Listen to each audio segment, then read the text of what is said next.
Good morning, everyone. First of all, apologies for keeping you waiting, especially to all of us who are here and all those who have joined on our live stream. It's because of some logistical issues. We were trying to direct some people to get to this place.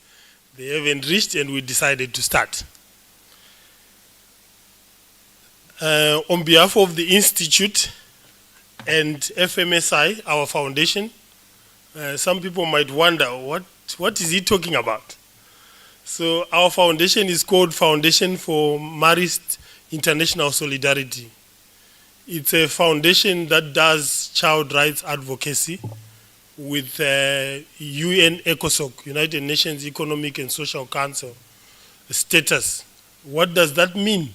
Again, someone might ask. It means that the Institute of the Marist Brothers has a voice at the United Nations to advocate for the rights of children and vulnerable people. And that is the reason why we are here to celebrate this important day. So on behalf of the Institute and on behalf of our foundation, allow me to welcome everyone to this important event in our region of Africa. This is a follow-up and part and parcel of our Child Rights and Safeguarding Strategic Intervention Program for Africa, which we launched in Nairobi, Kenya in March this year. Allow me to introduce and recognize the St. Joseph's academic community who are with us here. Our head of college, Ms. Karen Darby-Michaels, the college administration, our esteemed guests, the director of the Catholic Institute of Education, who has also joined us, our keynote speaker, Dr. Rutendo Windingwi, whom I'm going to introduce a bit later. Allow me also to acknowledge the presence of Brother Peter, who has been very instrumental and has been the punching bag of ideas and planning. I've bounced off a lot of stuff on him. What do we do? How do we go about it? Also, our partners, parents, and stakeholders, the Catholic Network of Schools, and all those who are joining us on our live stream from the 5 continents and many countries and different time zones. So good morning, good afternoon, and good evening. This on its own is a reflection of one of our calls from our last general chapter about being a global family. A global family celebrates global events. And International Day of the African Child is indeed a global event. Most important of all, I want to recognize all the students who are gathered here. Your presence and participation is not taken for granted. I know some are not here because they didn't come to school, because you guys have finished exams. But all those who have also joined us online, we also want to acknowledge their presence. This is your event. This is your day. They said nothing for them without them. And you are the thems we are talking about. Nothing for you without you. Why are we here? I want to take you back to 1976. Because this day will not make sense without what happened in 1976. June 16th is celebrated as the International Day of the African Child since 1991. Why did the African Union or the OAU decide to mark this day? It is because they want to commemorate all those children who were killed in the Soweto uprising here in South Africa. These kids marched in protest for the right to a good education. But as we know, they were met with violence, and many were killed as a result of this. Today we honor and remember their sacrifice. This is also an opportunity for us to raise awareness for the ongoing need to improve the education of children living across Africa. The heroic acts of wanting their voices to be heard is what led us to be where we are today. It is why we are gathered here today. Young people of today, if you need heroes, behold the 1976 children. If you need superstars, celebrities, role models, behold the 1976 students. We have a lot to learn from these students. As FMSI and Marist, we believe that it is crucial to empower children, transforming them into active agents of change. By engaging them directly, we foster a sense of ownership and responsibility in them, enabling them to drive the change they wish to see. For this reason, in this event, we wanted to give voice to 3 children, allowing them to share their perspective and experiences on how they see the right to education through their own eyes. By including their voices, we emphasize the importance of their active participation and highlight their potential to influence and shape the world around them. Those who are familiar with the United Nations Convention on the Rights of the Child, Article 12, talks about child participation. That in matters to do with children, they must be involved. Matters that affect children, children must be involved. Hence, you should not only see them, but also hear them, as we are going to hear today. We believe that empowering children to be active participants not only enhance their development, but also strengthens our collective mission towards creating a more just and equitable society. In its quest, FMSI has facilitated the Universal Periodic Review, which is a human rights peer mechanism system to hold states accountable. Using our ECOSOC status with the United Nations, we have submitted the Universal Periodic Reviews of several countries here in the Southern African region. We submitted the one for South Africa, I think, 2 years ago, mostly focusing on education, child labor, child trafficking, and addressing child poverty. Let's join hands in commemorating the International Day of the African Child today. Allow me also at this moment to introduce our keynote speaker, who has come all the way from Johannesburg. Our keynote speaker is Dr. Rutendo Windingwi. You know, when I was looking at his profile, I actually had to say, what should I say and what should I not say? Because it's a huge profile and also very intimidating. He's an African realist, as many people call him, and he believes that a balanced view of optimism and reality is required to successfully navigate the opportunities and challenges on the African continent. Dr. Rutendo is the founder of Tribe Africa Advisory and has spent more than 20 years working with corporates in Africa, including periods at Deloitte, Sage 11-8, I don't know how we pronounce that. He holds a PhD in international business strategy from the University of Wits, among other qualifications. He has been involved as the divisional director of Africa and the Middle East for SAGE, and also involved as the founding faculty and program director of Alchemy by Deloitte School of Leadership. He has also been the chairman of the Digital Forum of the American Chamber of Commerce here in South Africa. He has also been an associate member of the German Chamber of Commerce and Industry. He has also been an advisor to the United States Department of Commerce Select here in South Africa. I'm still going on. Yeah? He's also a non-executive director for the British Chamber of Commerce in Southern Africa. He's also a proud father of 3 boys, and he's also an author of 2 books The first one being Rambo in the Jungle Reloaded, based on the most famous fight between George Foreman and Muhammad Ali in Democratic Republic of Congo. And his recent publication is the Reflections of the Son of the Soil, which are proverbs from different African countries. Why am I telling you all this as students today? I want you to get encouraged. And I want you to say, if he did it, why can't I do it?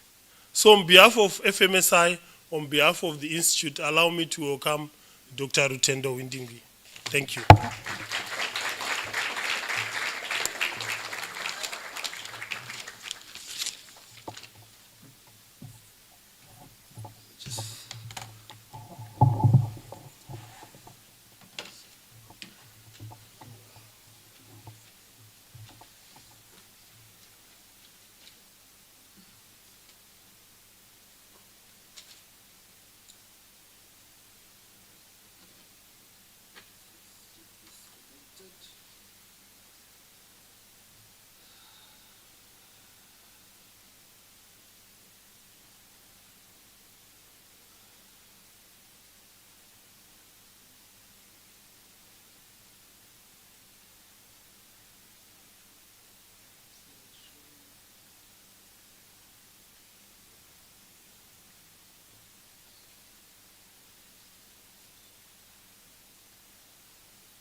Sorted. Okay. And then the mic. Can you hear me? Away, Masaken, away. You guys didn't know I could say that, eh? I'm just putting my timer on because brother has been very specific in terms of 30 minutes, eh? I've got 30 minutes, all right. And I've had to move this. Let me do this here. Can you guys see the screen? Hey, man, you guys are looking too serious. Hey, yeah. Hey, how much leverage room have I got? Because I know I'm camera, ne? So can I go as far as this side and this side? What's your name? Don't look so serious. What's your name? Hey, she's shocked. They say, hey, I'm in trouble. Gabby, why are you here? Are you happy to be here? Yes. Yes. There we go. Well done. You've passed the exam. I've been talking to Ivona, and thank you for having me, Ivona. What's your name, Ibru? Max. Is Max a naughty guy? Hey, Max, you must see the brother after this and you must chat to you like a ne? No, he's a good guy. So, well, my name is Dr. Rutendo Windingwi, and I'm absolutely thrilled to have you. Thank you for having me, Brother Fortune.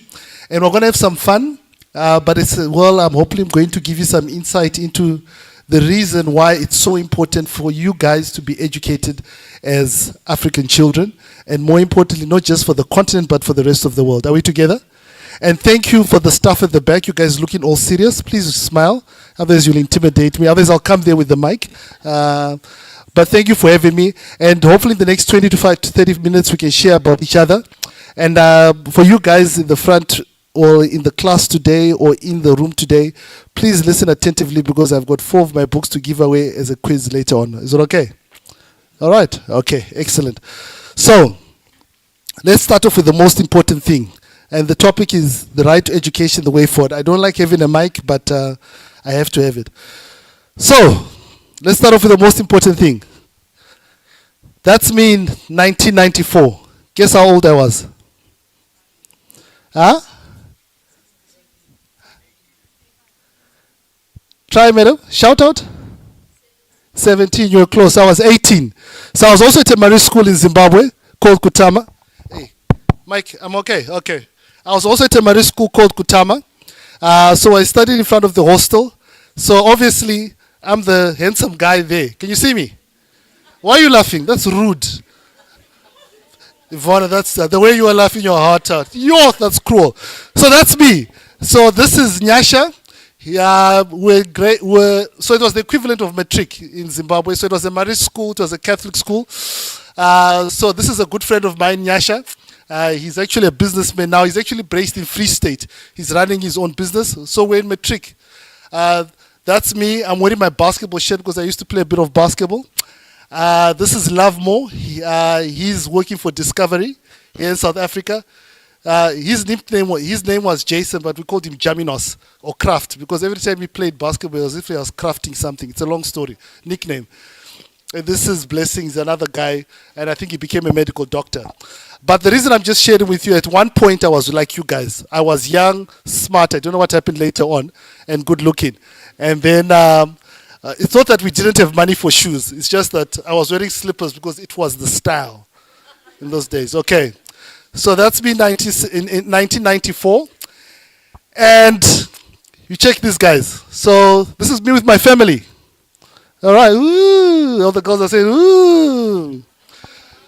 Looking at my handsome sons. So all of these three boys are Marist boys. Okay. They go to St. David's, your brother's school or sister school in Joburg.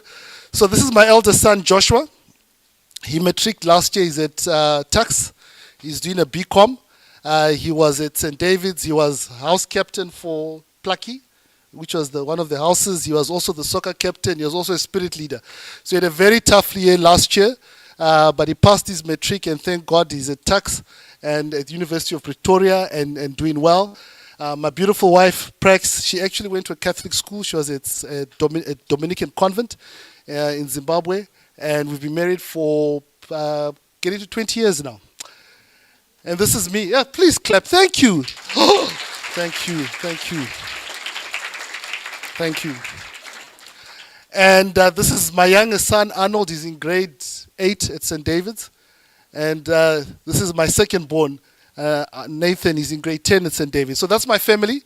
And we love life, we live life. But as mentioned by Brother Fortune, education is important because it not only builds you, but also helps you build your family. Okay. Just some background. I mean, I've worked for a number of big corporates in terms of doing work in different things, like Brother Fortune has highlighted, in multinational organizations, government organizations. I sit on a number of boards where I give insight and input. I actually sit on the St. David's board, which is from a governance perspective.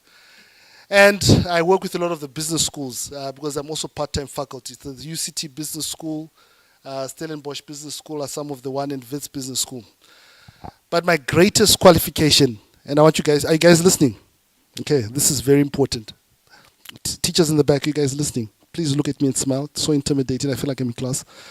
My greatest qualification, the most important thing you must know about me, that you must always remember, is this. Thank you. I'm a Pirate supporter. And the second most important thing is I'm also... Thank you, sir. I see that hand. Well done. There is future in Cape Town. So if you take a... Remember, there's a quiz after this. You must remember all these things. I've also published a book called Rubble in the Jungle, which talks about doing business in Africa. And then another book about Reflections of a Son of a Soil, which is just about, really talks about 55 African proverbs. It's a light read, and I've got 4 of those that I'm going to be giving away, and then there are 3 others that will be a special gift to special people in today's presentation. And then you guys, does anybody know of Cape Talks 567? You guys know Cape Talk? So there's a special program there. There's a guy called Bruce Whitfield. He's a very respected journalist. And every first Tuesday of the year, I give insight about business in Africa because my education and what I learn about and also my experience talks to that. Okay. So, are you guys still with me? Are you having fun? Hey, you guys look serious, man. You must please smile, otherwise it gets me intimidated. So what I want to do today is I want to leave you with 7 key things that I believe are important in terms of why it's important for you to get educated. And if you've got any questions whilst I'm doing this, is the right thing? You can ask me questions, Brother Fortune? Yeah, just for the record, Brother Fortune, please stand up. Please stand up. Okay. Please turn around. We're not twins, ne? All right. He's just my brother from another mother. You can sit down, Brother Fortune, no pun intended. We're wearing which was out of pure coincidence that I wore a blue jacket and a blue shirt and he wore one as well. And he went to the same pub as I did. Okay, so I'm just going to give you a bit of background why it's important for us to be educated in Africa, especially you guys, because you guys play an absolute critical role. Just to make sure, what grades have we got here? Anybody in grade 8? Okay, anybody in grade 12? Anybody in between? Okay, so we've got a nice range. Okay, that's fine. I just want to get the context. Come again? Oh, we've got grade 7. Oh, have we got in prep? Okay, how low can we? Okay, grade 7, grade 6. That's it. It's up to grade 6. Okay, okay. But it's good you guys are here. Then we'll have a great discussion. So, I'm just going to give you some information in terms of what's happening in Africa and why it's important for you guys to get educated and make a difference. Do we understand each other? Because you guys play an absolute critical role with regards to making Africa a better place and the world a better place. Is that cool? Okay. Just to make sure we know, how many, can anybody name a country that's not South Africa that's in Africa? Nigeria, yeah? Uganda, yeah? Kenya, that's fine. Does anybody know how many countries there are in Africa altogether? How many? Yeah, shout, my sister. 54. Okay, so there are many countries, eh? So that means we've got a lot of possibilities, a lot of responsibilities. So, I'll just share with you some numbers. One of the first numbers, might not be able to see there, but it says that 1 in 3 entrants to the global workforce will come from Africa in the future.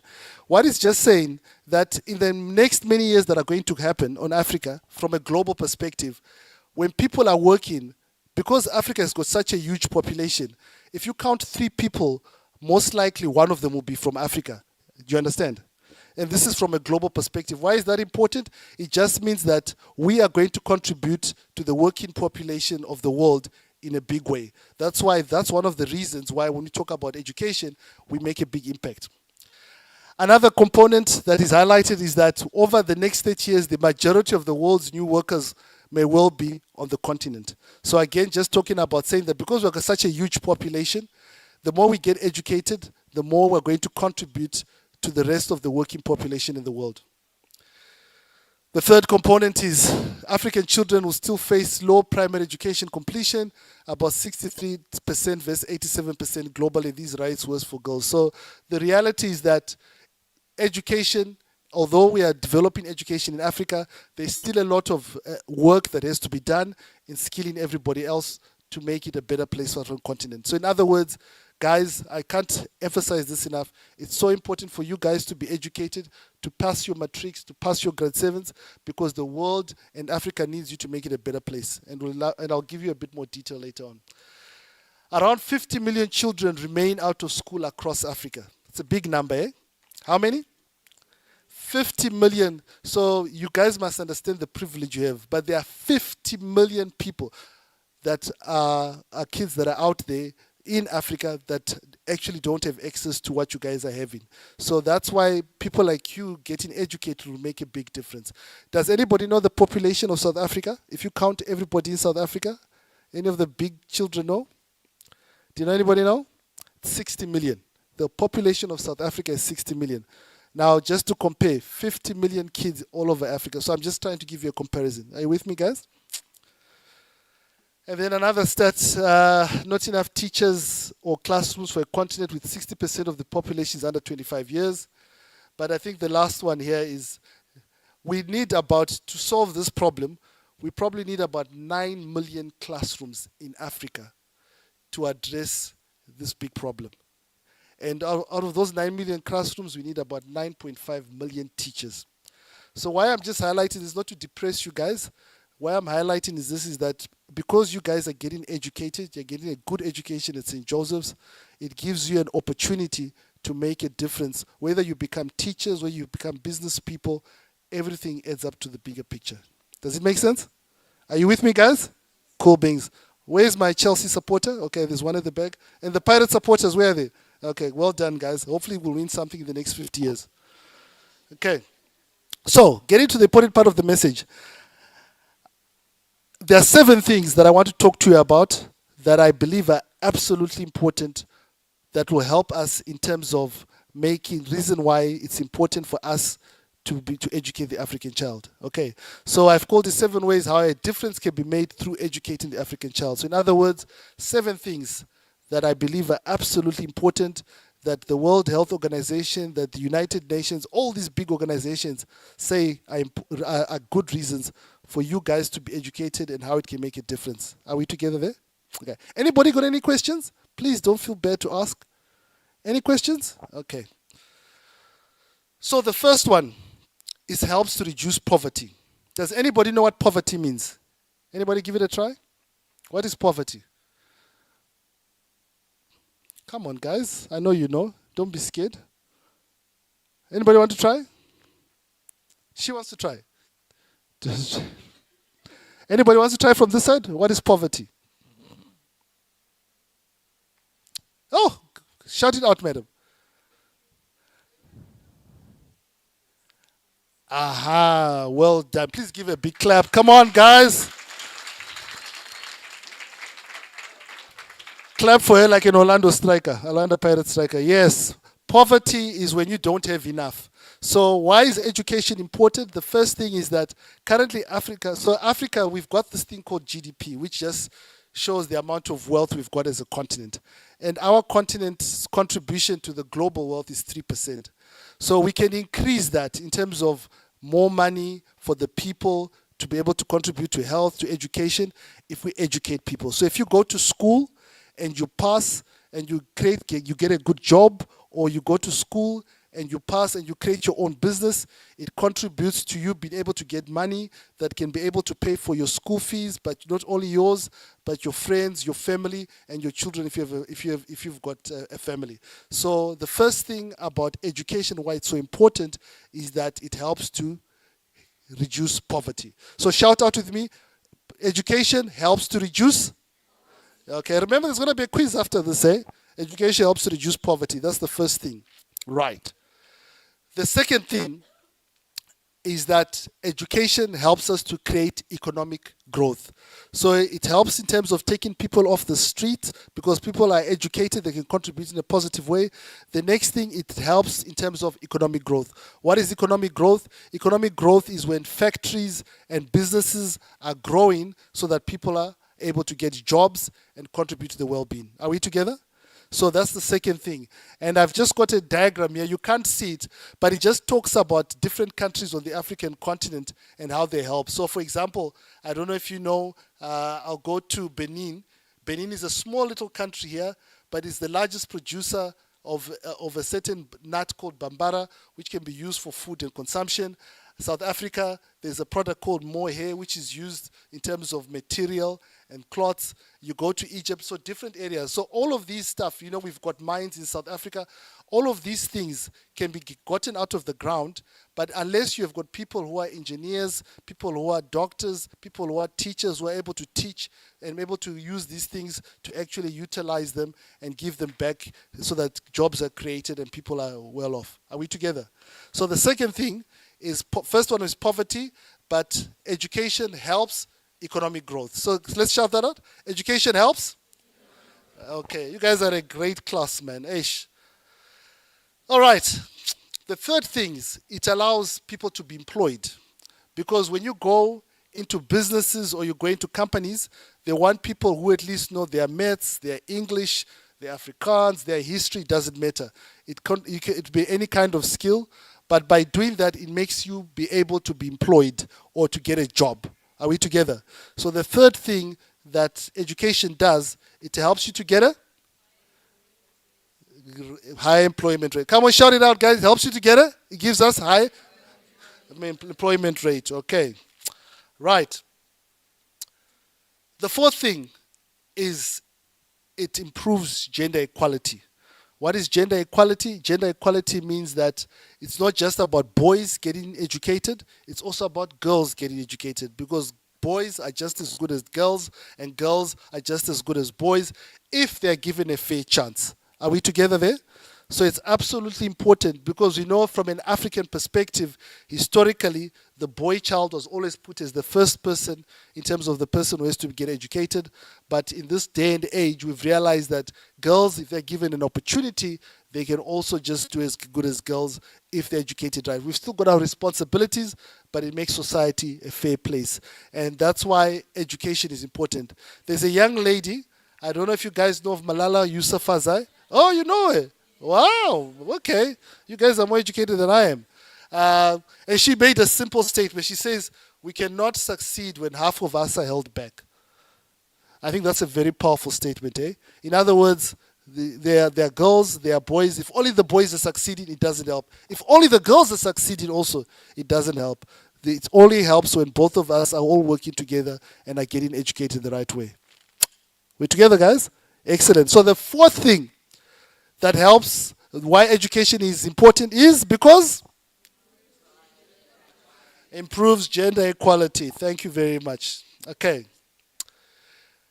And then the fifth one, which is also absolutely critical, is that it allows for better health. Now, why is it better health? Well, I'm not just talking about people becoming doctors, but if you're educated, you are able to know how to eat healthy, what to avoid. You can't just be eating the wrong foods, sugars and sweets every time. It allows you to have a balanced meal. All of that comes from education. And not only that, even in your family and your friends, it creates a culture of being healthy that then obviously translates into a good, healthy lifestyle. So the sixth reason why education is important is because it improves health. Come on, guys. If you don't shout, I won't move. It what? Improves health. Thank you. And the sixth one is social cohesion. Okay, social cohesion just means it doesn't matter if you're black, doesn't matter if you're white, doesn't matter if you're Indian, it doesn't matter if you're colored, doesn't matter. At the end of the day, we are all different people, but our diversity, our differences make it all fair. And it makes us appreciate one another even with our differences. But the only way you understand that is through education and learning, and not just learning from your teachers, but learning from one another. So the sixth reason why education is important is, oh man, John, I think I should be a teacher. Don't you guys agree at the back? I hope you mean it, guys, because I'll ask you a quiz after this. And the seventh one, which talks to social cohesion, is greater self-determination and dignity. In other words, it's our human rights. When you realize that it's not just about you, it's not just about him or her, it's about we. Does that make sense? So education allows you to be in that position and to understand that and appreciate that. So, I'm looking at my time. I've still got a bit of time. Let's go into quiz time, eh? You guys have been listening, eh? Yeah. So let's see how you've been listening. Wait, not, I'll do quiz at the end because there was one more thing I wanted to show you. I wanted to tell you a bit about me. I showed you some pictures earlier on, and I'll come back to this. So, back to some pictures. This is again from 1995. Why am I showing you this picture? Can you guys see me in the picture? Is anybody brave enough to come and point me out in the picture? You want to come and point me out? No, not you. Somebody, anybody from this side want to try? Come on, guys, be brave. Who wants to try from this side? No, I want somebody. Okay, come, my brother. The guy who's got a haircut like me. Why are you laughing? Where am I? Now, this was the basketball team. I used to play basketball, by the way. I know I don't look like Michael Jordan or LeBron James, but I used to have handles. Does anybody play basketball here? Oh, you do? Oh, what position? Shooting point. Have you scored anything, though? Has he scored anything? Or is he just making up the brother? Okay. So where am I? This is 1995. This was at high school. And no, that's not me. Oh, you can go and sit down. Come on, guys. No, I want that guy. I'll come back to you. Come and point me out. Where am I? Guys, how can you miss me? I'm the most handsome guy on the picture. How can you guys miss me? Okay. So what's your name? Peño, What grade are you? grade 7. Grade 7. Okay. So where am I? Yeah, that's me. Can you see me, guys? Clap for him. Clap for him. But also clap for my fellow brother there because he did try. Okay. So this was in 1995. Okay, I was grade 12, doing my matric, and that was the team. So some of these other guys are making a different impact. He's gone to Australia. He's a medical doctor. One of my colleagues here actually passed away straight after high school. And this was our coach. We used to call him We had a nickname for him, but I won't tell you because I know you guys, you'll start using it. But he was a good guy. He was a great coach. And guys, be thankful for the teachers and the guys who look after and teach you every day. I am where I am today. I know Brother Fortune was reading my description, my qualifications, my experience. But if it wasn't for people like him, teachers who spend time giving me insight, education without our teachers is nowhere. So always remember that. And this picture on the right here, it was all of us in upper six, just taking a funny picture. But the reason I'm showing you, that's where I was in 1995. And this is 2014. In 2014, I got my PhD. This was my 3rd degree. And I was fortunate to have my father and my mother. Both of them have passed away. But I've talked about teachers, thank you. I talked about teachers and the role that they play. But more importantly, our parents. And I know some of us maybe have one parent or 2 parents, and some of us might not have both of our parents still alive, but still, those people gave me great input in terms of making me who I am today. Are we together there? So as I talked about education, as I talked about all those 7 things, and the importance of those 7 things, the most important things that you must never forget, the people who look after you at home, the people who look after you in the school, the responsibility they make. I believe I'm successful in my own way because of the people and the patience that they did. And this is me in 2014, obviously, with my children were still younger, my wife, and my brother, who's standing at the back. As I said, my parents are late, but I'm thankful for the role they played in my life.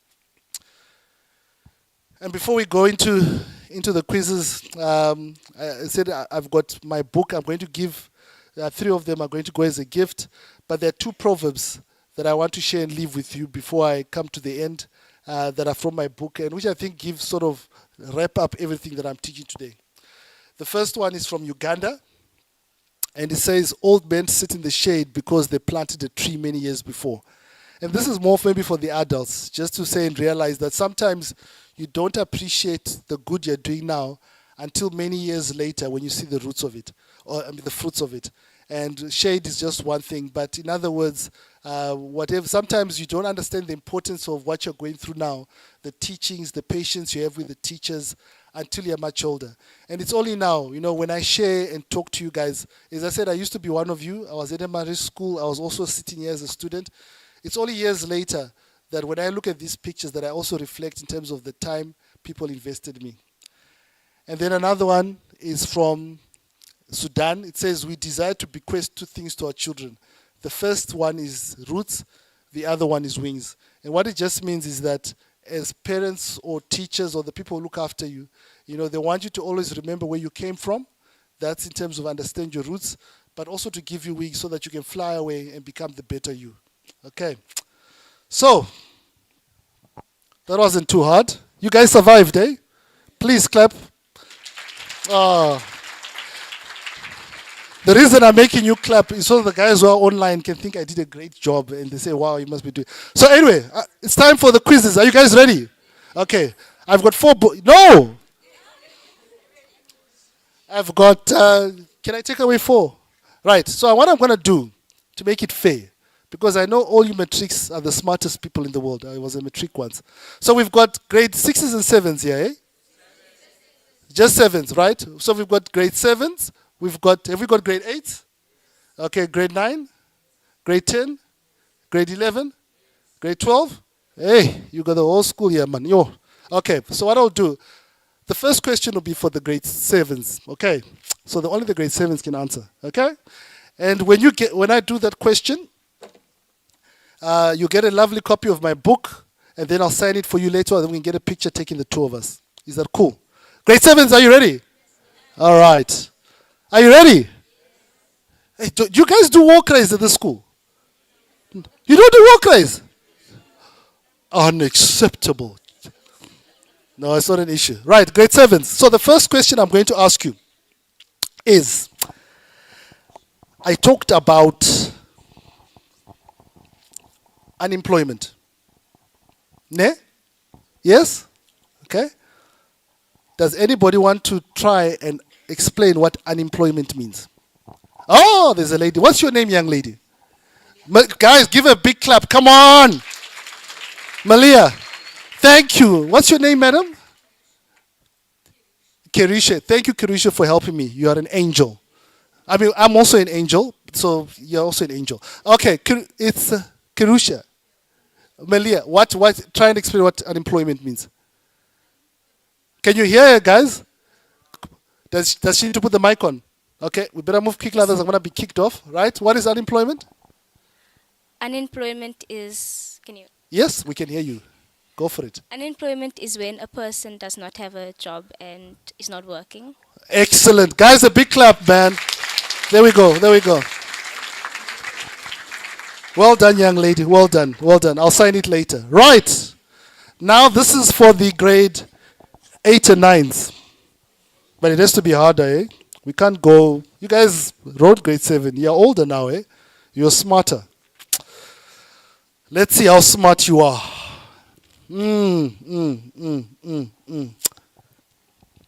Does anybody, and this is grade 8 and 9s, put your hands up. Ooh, you guys look smart, eh? You look like a smart, eh? Okay. I talked about 54 countries in Africa.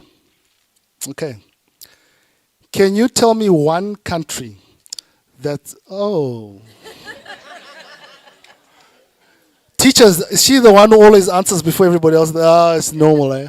Okay, what's the answer? I'm just teasing you.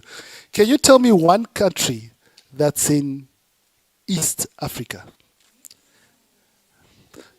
Ooh! Oh! Okay, guys, I'm going to give a benefit of the doubt because she took the risk. What's your name, young lady? Katara. Yeah, give her the mic. Katara. Feel like Beyonce. Feel like you're on stage. What is it? Egypt. Egypt? No. Ooh, guys, and I actually gave you a hint before. The man with the dreadlocks, all right. Is he grade 8 or 9? Okay, let's go for it. Okay, give me. Ethiopia, sir. Ethiopia is correct. Give him a big clap.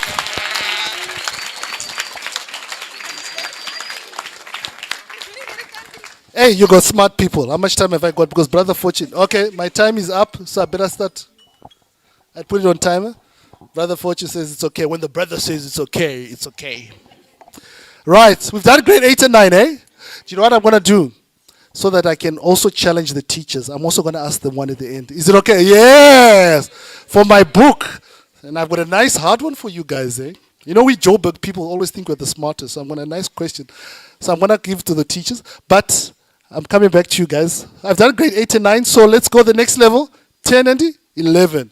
Oh, I've got a special one for the grade 12s, eh? 10 and 11. How many grade 10s and 11s have we got here? Put up your hands. Okay. Oh, backstage boys, eh? And girls. Okay. Now, does anybody, I mentioned a word about how Africa's GDP is 3% of global GDP. Does anybody want to give a try and explain what does GDP stand for? Woo! Don't Google me. What's GDP stand for? Okay, well, she's put up her hand. Oh, she's put. Okay, there we go. Shh. Go for it. Gross. 1 out of 3, yes. Domestic. 2 out of 3. Product. Gross domestic product. Give her a big clap, man. Woo! What's your name, young lady? Bashe. Please give her. Okay. All right.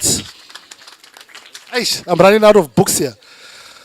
All right, we're going up to the grade 12s now. Where are the grade 12s? Hey, the blue blazers are coming out now, eh? Where are the grade 12s? Is that all? Hey, now everybody does want to be a grade 12. And you guys also. Okay, right. But I'm just going to specialize in the guys at the back, okay? Because you guys are stepping up today. Stepping up. Okay, grade 12s. Yo. What's the name of South Africa's soccer team? And they're not putting up their hands. What is it?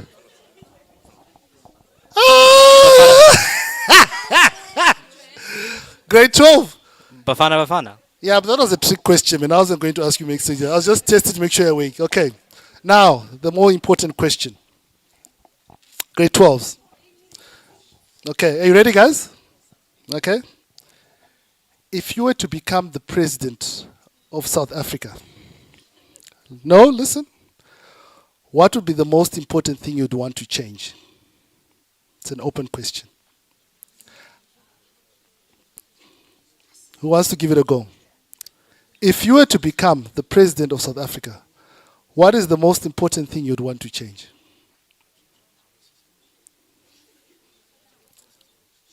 Yeah, any answer. You want to put up your hand? Give him the mic, sir. Thank you, sir, for helping me. Please give him. Yeah, go for it. I know you've got something in your heart. Go for it. Yeah, give him. He'll take it. Okay. Oh, you want? Are you in grade 12? Yeah. Oh, okay. No, that's fine. Go for it.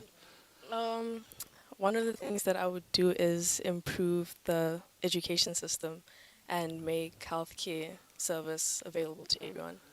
What's your name?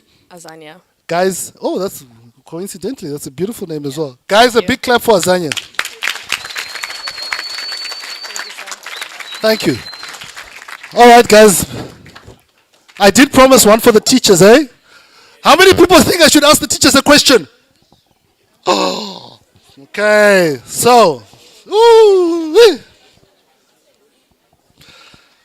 guys, because these are teachers, ne? I must make it very hard.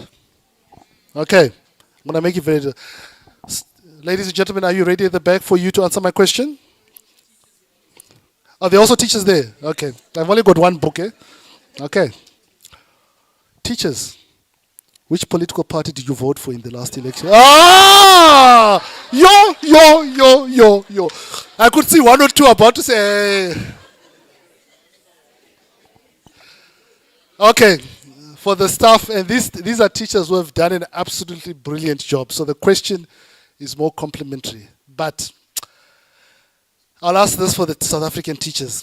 South African teachers, oh, not South African teachers, dear staff members, and to thank you for the big job you do.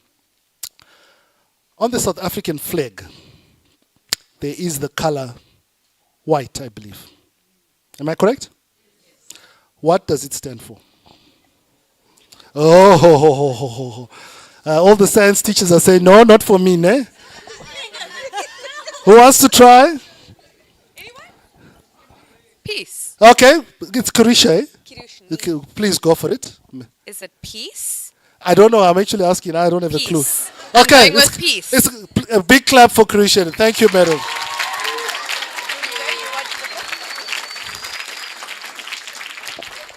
With that, ladies and gentlemen, thank you for having me. I hope you've learned something. And before I leave, I just want to remind you again, I know we're having a lot of fun, but the most important takeaway, and I want us to shout it out together. I'm going to hand over to Brother Fortune because I'm in trouble, because I've gone over time. Let's shout it out because that's why I came here today, to remind us why it's important for you guys to be educated, because you're all African children. The first one is, helps what? The second? Third? Fourth? Louder, fifth? Louder, sixth? Last one! Big clap for you guys! Woo! There's my daytime job. It's gone. Brother Fortune, you can come back to the podium. Thank you guys. Have a great day. Thank you for having me. Thank you very much, Tom. Thank you so much. There you had it, from the horse mouth. Thank you very much, Doc. We'll do some other thank yous again during our closing remarks.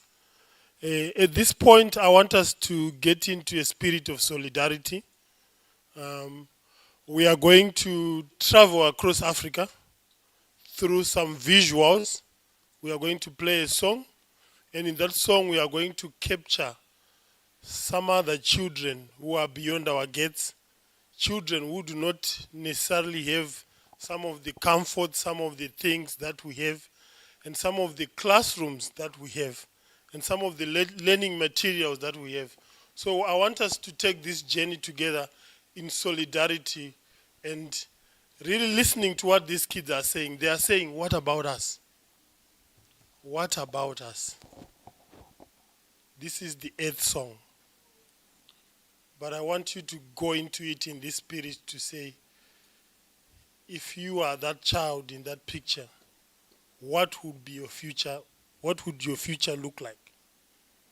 If you are that child who is in South Sudan, if you are in that child who is in Nigeria, being attacked by terrorists, war in Mozambique, again, what would your future look like? What would your classroom? You know, sometimes we don't appreciate what we have, and I'm not going to shock you with these images, but I want you to take this journey of solidarity before we hear the other speeches from the other children. So let's watch and listen attentively. Thank you.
What about sunrise? What about rain? What about all the things that you said we were to gain? What about killing fears? Is there a time? What about all the things that you said was yours and mine? Did you ever stop to notice all the blood we've shed before? Did you ever stop to notice this crying earth, this weeping shore?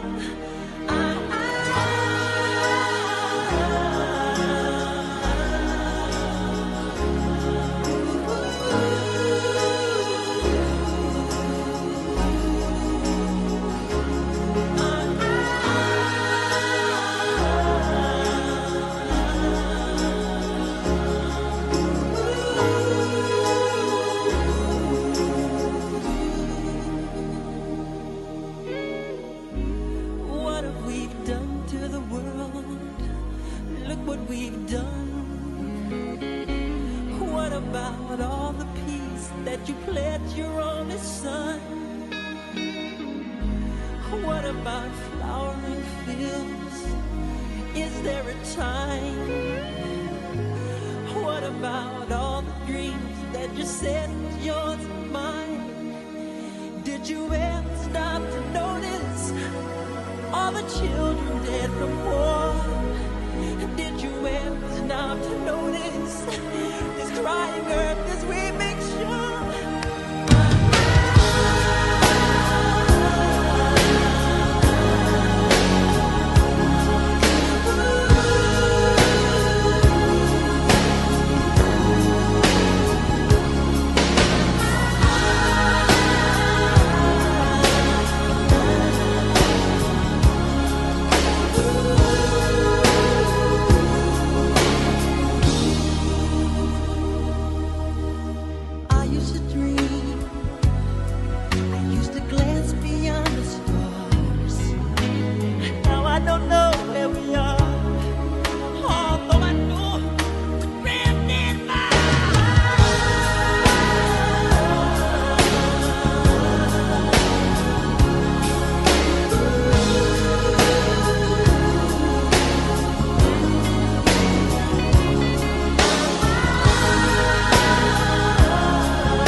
getting used to being in the chapel. I almost bowed when I was coming up here.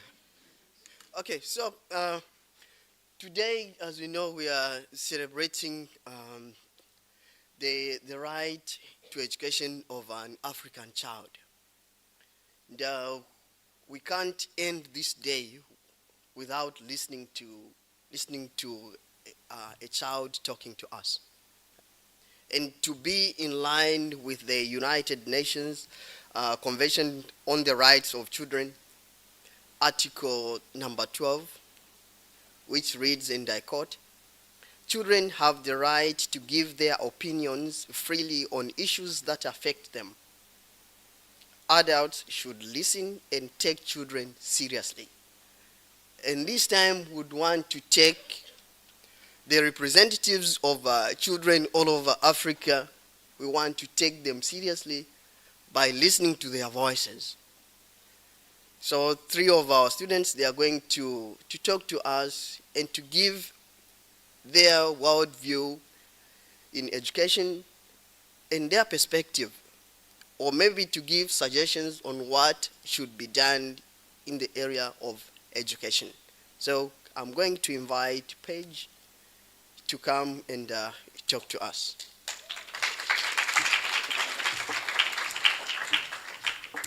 Hi everyone. So my name is Paige Lowe, and this is just a little bit of my perspective on why education is so important to not only African children, but all children. Every child on earth deserves the right to education. No exception should be made in Africa.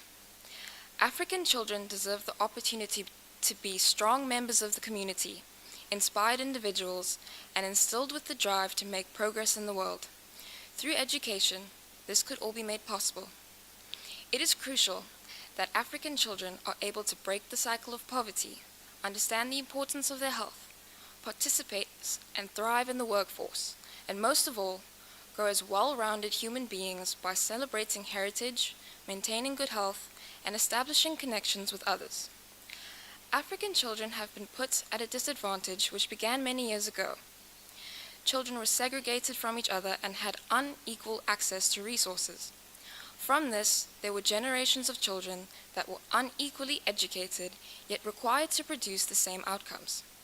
It is essential that as a continent, we come together to bridge the gap between the educational standards across all African countries by understanding that equality isn't always fair.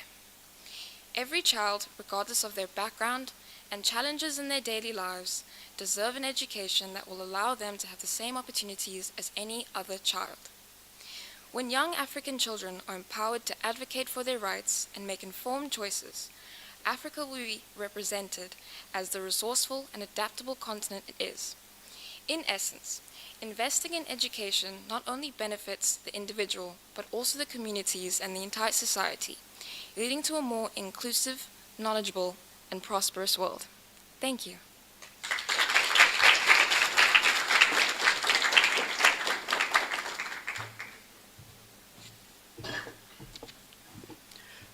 Thank you, Paige.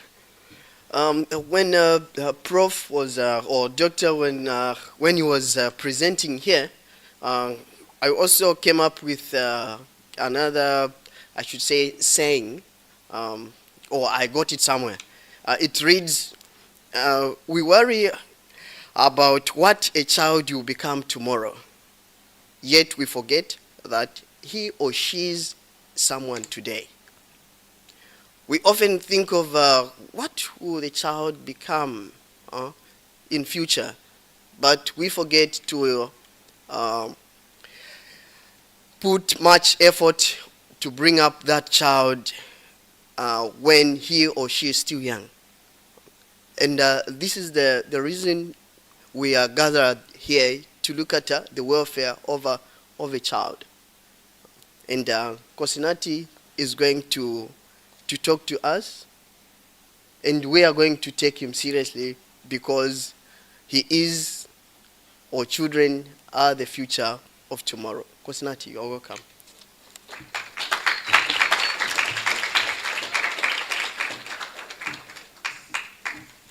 Good afternoon, everyone. I'd just like to share my thoughts on the right to education from the eyes of an African child. We often take our education for granted. We wake up, go to school, attend classes, go home, and study. It's a routine we are accustomed to. But have we ever paused to think about what this routine truly means? For many of us at St. Joseph's, education is a given. It's not something we have to fight for. It's something we receive as a fundamental part of our lives. However, imagine a world where this is not the case. Imagine waking up and knowing that you won't go to school because there's no school to go to, or because your family cannot afford the fees. Imagine wanting to learn, grow, and understand the world around you, but being denied the chance to do so. In Cape Town, we live in a city of contrasts. On one side, we have age-old, highly esteemed schools with all the resources one could dream of. On the other, we have children who struggle to find a classroom that isn't falling apart. As a student from an upper-middle-class high school, I understand that we are very privileged. Our classes involve the use of technology like Chromebooks. Our teachers are qualified and keen to teach, and our school environment is safe and encourages healthy learning. But this is not the reality for many children in our city and our country. Education should not be a privilege. It should be a right that every child, regardless of their circumstance, should have access to. The right to education is not just about attending school. It's about receiving quality education that prepares us with the skills and knowledge we need to build a better future. Through the eyes of teenagers like myself, education is more than just textbooks and exams. It's about the opportunities it creates. It's about the doors it opens. It's about the dreams it enables us to pursue. For children who don't have access to education, it's not just their future that's at stake. It's the future of our society as a whole. Equal access to education for all children needs to be advocated for. This means supporting policies that fund public education, investing in teacher training, and the government ensuring that every school has the resources it needs to provide a nurturing learning environment. We as students also need to recognize the role we can play. Whether it's through volunteer work, tutoring, or supporting organizations that work to improve access to education, we all have a part to play. We can use our voices to raise awareness and push for change for a better future. As students, we can lend a helping hand to our peers who face educational inequalities. We can listen to their stories, understand their challenges, and stand in solidarity with them. We can work towards a future where every child, regardless of where they come from, has the same chance to learn, to grow, succeed, and be the best version of themselves. The right to education is a human right. It's a right that should be protected and acknowledged. Through our collective efforts, we can make this right a reality for every child. Thank you.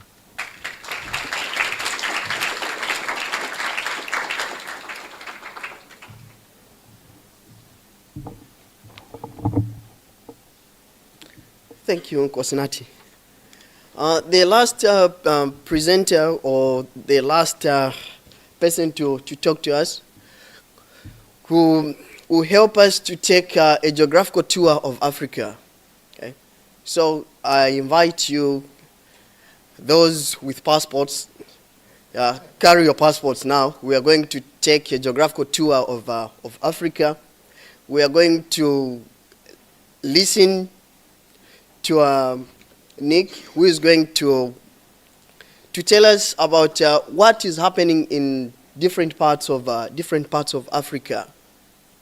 She's going to give us a presentation and talking about 4 countries in Africa in their state of education.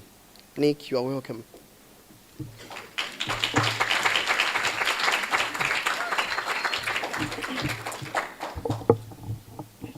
Good morning, everyone. My name is Nick Kumatsetswa, and I will be telling you guys about the state of education in 4 different countries, as well as the responsibilities of African citizens.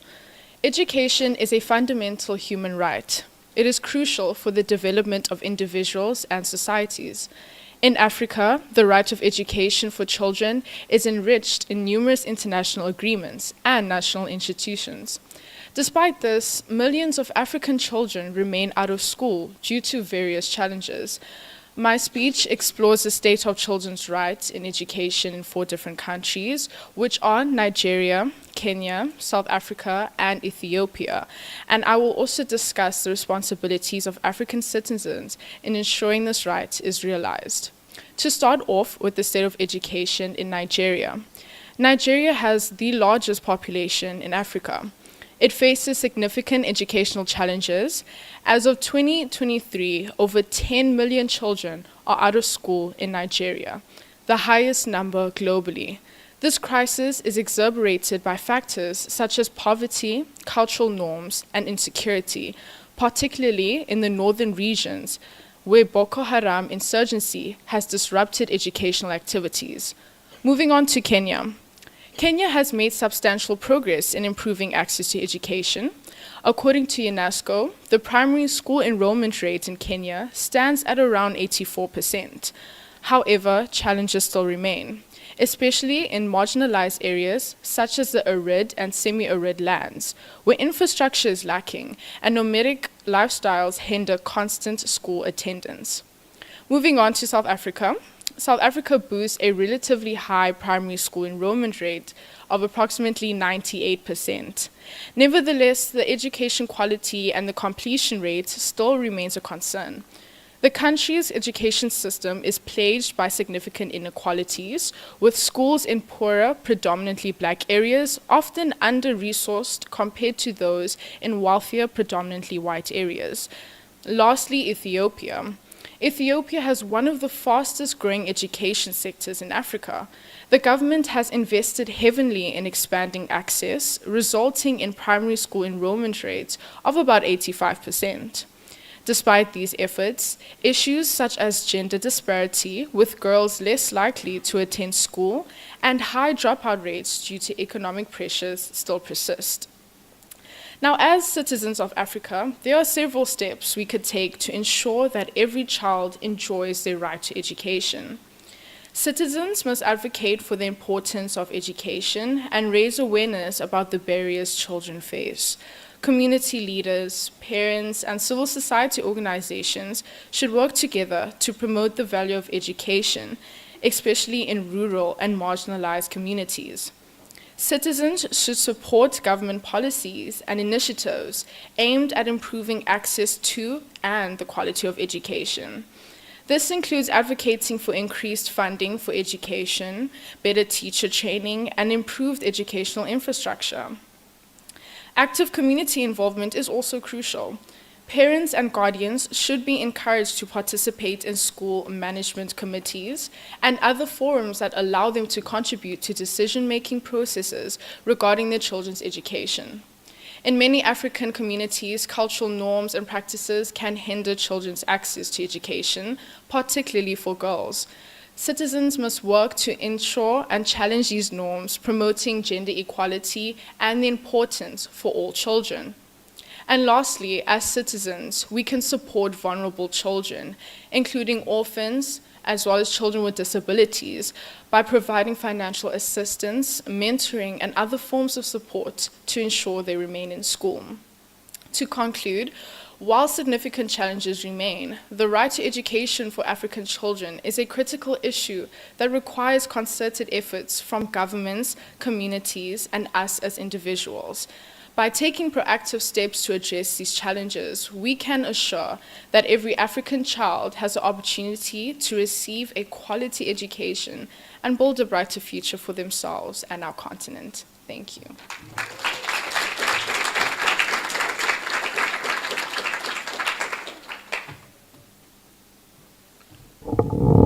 Thank you very much.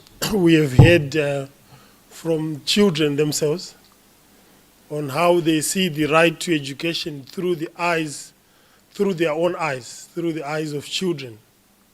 Now, before I call our head of college for the vote of thanks, I would like to make a brief summary of taking us back to understand why are we here. 16th of June, 1976. Students took up in protest against the right to education, to an education that they thought was suitable for them. We need not forget. The reason why we've decided to celebrate the 16th of June on the 12th of June, there are two reasons. First reason is that we could. That's why we celebrated it today. Second reason is that nothing for them without, nothing for you without. Yes, so on the 16th of June, you all be home for holidays. So we'll know it will be in vain if we just have our own celebration without you. So we decided to have this celebration on this day. So at this point in time, allow me to invite our head of college, Miss Karen Darby Michaels, to come forward and give us a vote of thanks. Thank you. Karen.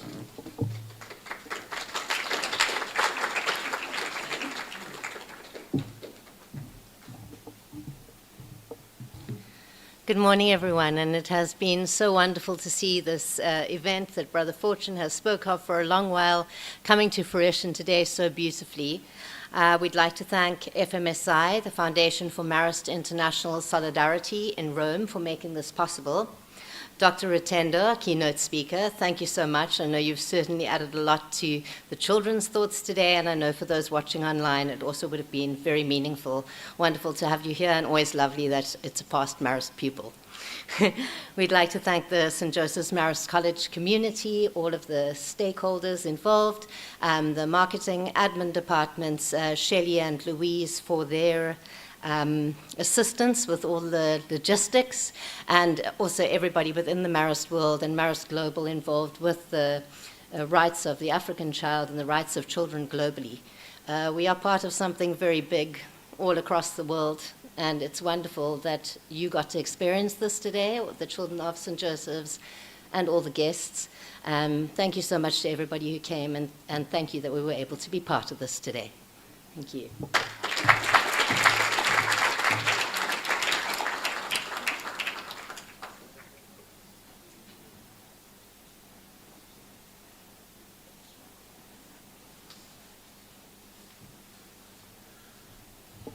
So at this point, again, allow me to invite Dr. Rutendo.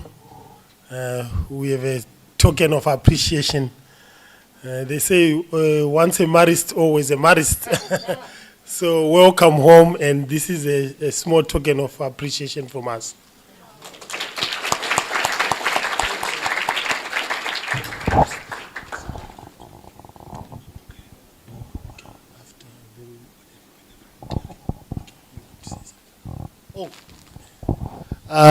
I was asked to say something. I wasn't prepared. Guys, a big thank you. It's always an honor and a pleasure. And I think I think two words of encouragement. One is, guys, for you guys as students, you have a great opportunity. All the challenges and the problems, we watched that video, you guys can make an absolute difference if you put your mind to it. I showed you pictures of old friends of mine, guys I went to school with. I was like, you guys, they're in different parts of the world, all making an impact. And I'm more excited because you guys here, from grade 7 right up to grade 12, you can make a huge difference. And a big thank you to the team, the staffing team at Sacred Heart. You guys, you never really appreciate the impact you make until one of your students comes back to you and thanks you. And I'll end with this story. Sorry, I'm stealing time, but I'm the guest speaker, so I've got time to think. But I'll just share you a personal story. When I published my second book, my first book, 2 years ago, Rumble in the Jungle. It was a big thing for me. It was in exclusive books. It was all over. It went on to Amazon. 10 CEOs endorsed it. And this was 2 years ago. But about 30 years ago, I remember I used to go to an English class. I was in grade 8, like one of you guys, or grade one of you guys. I was in grade 8, and my English teacher used to take my essays and read it to the grade 9s because they were so good. And I didn't realize what it meant. And I just think, oh, it's an issue. And the grade 9s used to laugh at me. Why are we reading your essays, blah, blah, blah. This was like 30 years ago. When I published my first book, I said, gosh, my teachers saw my potentials 30 years ago, and I didn't realize it. And the first thing I did, it was the most special thing I did in my life. She's actually now in California in the US. I took one of my books, I signed it, and I sent it across to her. And I said, thank you. It's only now I'm realizing what you saw in me 30 years ago. So I just want to say to you guys, the staff, don't take for granted what you guys are doing. You're an absolute gem in this guy's life. With that, ladies and gentlemen, I'll give the mic back to the brother. Thank you.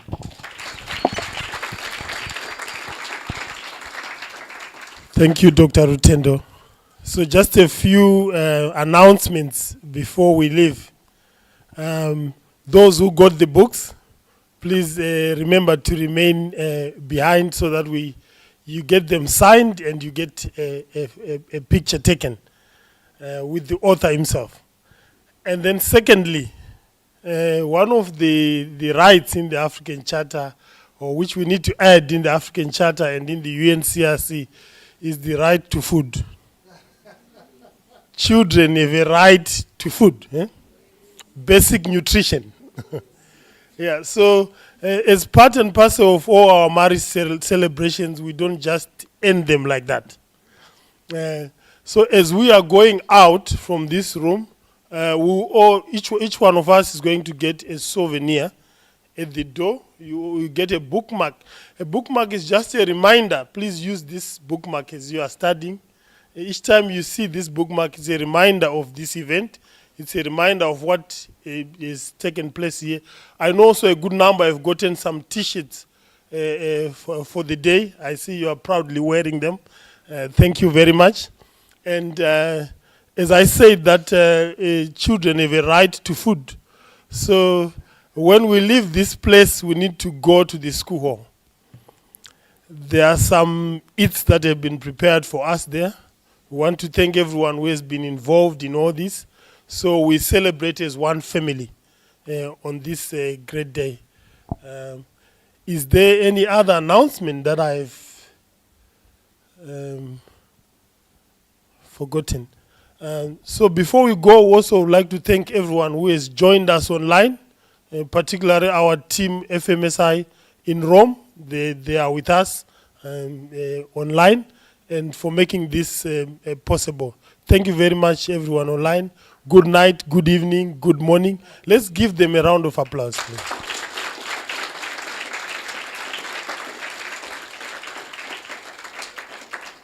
So our event has come to an end. The first part, the second part of the eats will continue after this. Brother Peter will hand you out the bookmarks as you go out. But remember, those who got the books, remain behind so that we have the photographs. Thank you very much, and thanks for being here with us. Thank you.